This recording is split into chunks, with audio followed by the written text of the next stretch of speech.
What's up, muggles? How's it going? It's Sophie. I'm back with another video. So in today's video, I'm starting up a new series on this channel, and it's kind of a top 10 series. And obviously all the top 10 are going to be Harry Potter related subjects, but basically they're Harry Potter subjects, but I've put them into a list of what I personally think is the top 10. Those are the key words, what I personally think. So I'm starting off with my top 10 favourite characters, because loads of you guys like Sophie, we know you love Snape, we know you love Lucius, but what are other characters you like? And if I had to personally put them in the top 10, what would they be? Now, like I said, this is what I personally believe, so it's not magical ability or how good they are as a character. And you guys know I love the baddies. So there's going to be a lot of people thinking, oh no, these are horrible characters. That's your personal opinion and I respect it all. That is the beauty of Harry Potter, you know, it's such a big community. We like some certain stuff and others don't like other stuff. It's just beautiful, okay? And just respect everyone's opinion. I know loads of you guys are going to disagree with my top 10 characters. I may do a future top 10, which isn't my personal opinion, but if I had to do it by magical ability, if you guys want to see that, let me know. What else you can expect from this series is like top 10 wands, top 10 spells, top 10 deaths. That'll be a very sad video. But yeah, I'm really excited to start this series. If you guys are also excited, then give a big thumbs up. I can't wait to do some more top 10 videos. I'm going to start from going from 10 to 1, so I'm starting with number 10. Then going up to my favourite. I hope this goes down well and I hope you guys enjoy. And by the way, before I start, these hats are now back on sale. You guys have been going crazy like, Sophie, when are they coming back in? They are coming back in right now. As you're watching this video, they are live and you can go get one. Look how beautiful they are. I'll put a link in the description down below so it's easier for you guys because, you know, I know how lazy you all are. And it's not just hats on there, you can also get posters, so yeah. But anyway, enough talk. Let's get into my top 10 favourite Harry Potter characters. So starting off at number 10 is Kreacher. Yes, Kreacher the house elf is in my top 10 favourite characters. Now let me try and convince you with this one. I feel sorry for Kreacher. I feel sorry for all house elves. They go through hell. And Kreacher has gone through a heck of a lot. Book Kreacher is a lot better than the film Kreacher. If you guys have only watched the Harry Potter movies, you probably wouldn't understand why Kreacher is in my top 10. But if you've read the books, you may sort of understand why he's in my top 10. I definitely want to know a bit more about Kreacher, but the stuff that he's gone through, which is in the books, the way some wizards, especially the dark arts wizards, look at house elves, is horrible. No wonder Kreacher acts the way he acts. It's simply by the way he is being treated. It's like what Hermione said, Kreacher is nice to those who treat him nicely. Voldemort took Kreacher to the cave where he places Horcrux. You know, when Dumbledore and Harry go into the cave and Dumbledore drinks it and he has all that.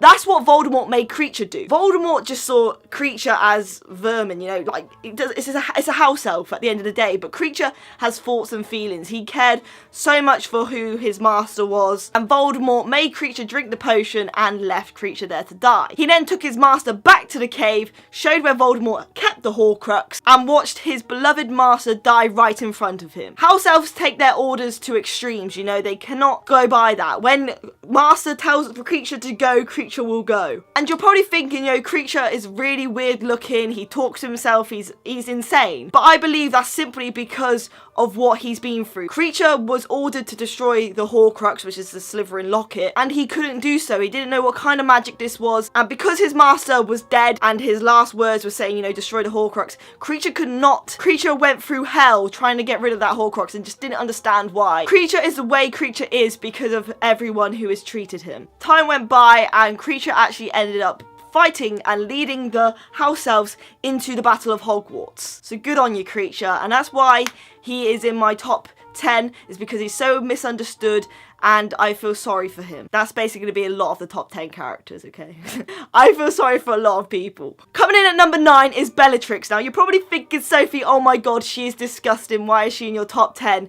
This is top 10 characters, not top 10 nicest characters. I hate everything about Bellatrix Lestrange, but her as a character is so cool. Like I said, I love baddies. They make the film for me. And yes, she killed Dobby and Sirius, who happen to be in my top 10 characters, but she's so freaky and I just want to know more about her, and I just get so excited when her scenes come up in the movies or her scenes come up in the books because she is so psychotic. And I know she would do anything, absolutely anything for Voldemort. The way she just goes down on her knees for him is really like, I'm trying to find a word because I don't want to say it's awesome because obviously it's not awesome because it's the Dark Lord and stuff, but the way it's written, and Helena Bonham Carter just did such an amazing job. And the way she went from so pretty to just this like mad woman, the way she cackles, the way she treats other people, and she is so like a pure blood, she hates everything.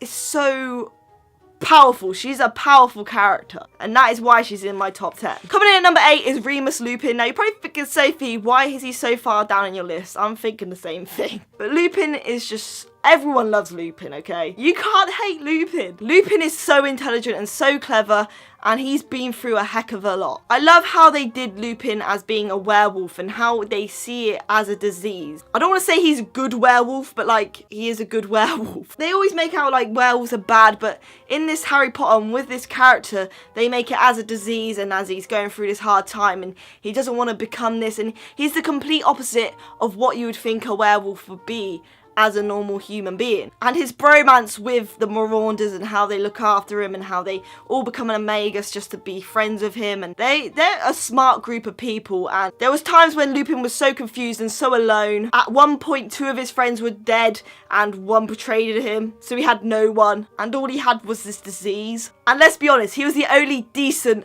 Defense Against the Dark Arts teacher. He truly did love Harry, and he was a hero throughout the books and movies. I'm just so sad that there wasn't more Tonks and Lupin throughout the movies. Didn't really see much of their relationship. But yeah, that's why Lupin's in my top 10. Coming in at number 7 is Sirius Black. Now he's probably my favourite human good character. I love him because how I love Lupin, but the reason that he comes above Lupin for me is because I love it when they perceive him to be a bad character and he turns out to be a good character. So throughout the whole Prison of Azkaban, where he's made out to be the baddie of the whole flipping book and movie, and how he's betrayed his best friends, and you just feel disgusted how this person could turn on his best friends, and then it's not him, he's the godfather to Harry. And Sirius Black's death is one of the worst. It hurt me the most simply because Harry finally found someone and that was taken away from him. And you can see that Sirius truly loved Harry, and he was such a good written character. And everything that Sirius went through, you know, he spent time in Azkaban and he came out still human. And it actually makes me believe that the Marauders were so powerful. You know, Lupin went through a lot and came out fine, and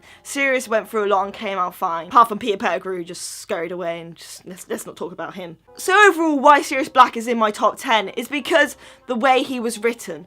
I love it when a character is perceived to be bad and, you know, oh my god, this prisoner is Harry's godfather, oh no, comes out all good. And throughout the other books up to his death, he was so cool. Coming in at number 6 is Dobby. Everyone's got to love Dobby. He is so innocent and such a beautiful character. The reason why Dobby isn't higher up is just because I don't know enough about him. He hasn't got much of a story, but he's just one of those characters that you can just fall in love with. The way the Malfoys treated him was horrendous, but yet he still was all there, and he was so appreciative of everything Harry gave him once he left the Malfoys. Dobby could have been a much more like creature, but Dobby didn't, and that's why Dobby's in my top 10. Coming in at number 5 is Tom Riddle / Voldemort. Now you're probably thinking, Sophie, why is the bloody Dark Lord in your top 10? Actually, why is he halfway? Why is he number 5? Probably what you're asking. Now, okay, he's not the nicest character. This isn't the top 10 nicest characters, but if I had to choose a character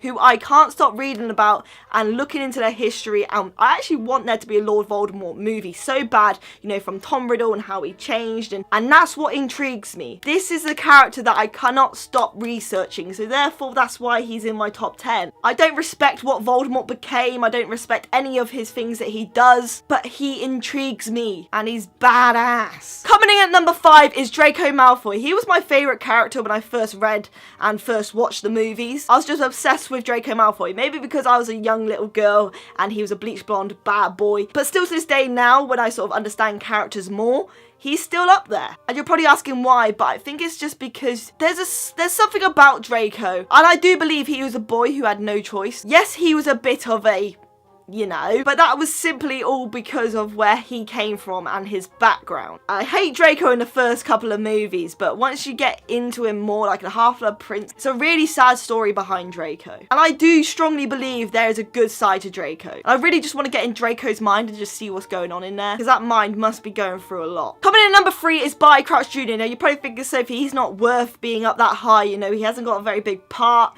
in the movies or in the books really, and it's not just because David Tennant plays him. I know that's probably one of the factors that I love him so much, but you gotta remember, he was basically in the whole of the Goblet of Fire. He was playing Mad-Eye Moody, so every time we saw Mad-Eye Moody in the Goblet of Fire, we were seeing Barty Crouch Jr. and who he was as a person. I can imagine Barty Crouch Jr. being one of those people who definitely have a sense of humour. And I think Barty Crouch Jr. was just getting a bit insane from his dad. There's nothing really to feel sorry for in Barty Crouch Jr. at all, but at the time of his age and what he's done, he's actually a very intelligent wizard. And a bit like Lord Voldemort, I research about Barty Crouch Jr. and his history and stuff because you don't really see much about it, and his dad was a bit of a, you know. Coming in number 2 is Lucius Malfoy, and now you guys get confused every time I say like Lucius Malfoy is my second favourite character. I don't really like Lucius Malfoy in the first couple of movies when he's just a sort of stuck up rich man, but towards the end of the movies and the books when he's like beaten up and just a complete pushover, that's when I like Lucius Malfoy. It's kind of satisfying to watch his growth from that to that, and I believe Lucius Malfoy is the person he is because this is heritage. That's why Draco is how he is, and I reckon Lucius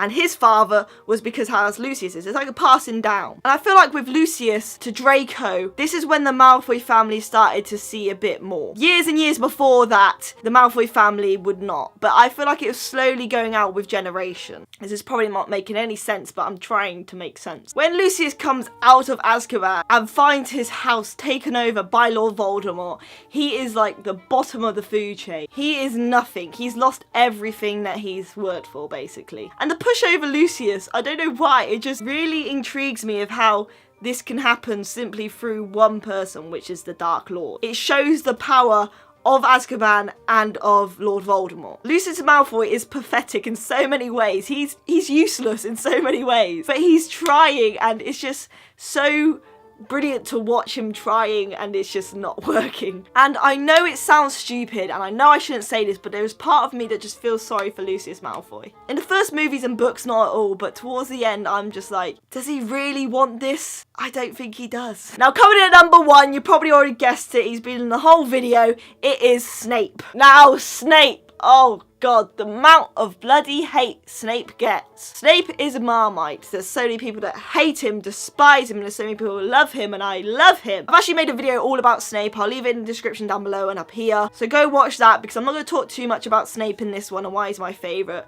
But like I said, with the Sirius Black thing, you know, when you think someone's bad and they turn out to be something else. I'm not saying Snape is like this magnificent person, you know, he hasn't done anything wrong. No, he's done so many things wrong, but he worked on his mistakes. Snape went through a heck of a lot. He is such an intriguing and interesting character, and I cannot stop thinking about him and researching him, and I'm just so impressed with J.K. Rowling's writing. How she did Snape was beautiful, and I love Snape. I don't love Snape because what he's done, I love Snape because how he is written. I love movie Snape a lot more because they actually make Snape seem a lot nicer in the movies, but I don't care what anyone says, I freaking love Snape so much. To me, he's a hero, and everyone hates people using that word when they talk about Snape, but I did it, haha, and I'm not going to stop until there's a Snape movie. But anyway, guys, that is it for the top 10. If you guys enjoyed them, please give it a big thumbs up for me. Like I said, these are my personal opinions. If you guys want to, in the comments down below, let me know your top 10 favourite Harry Potter characters. I may do an actual other top 10 characters, but not my personal favourite. More like how they would be ranked if it was by, like,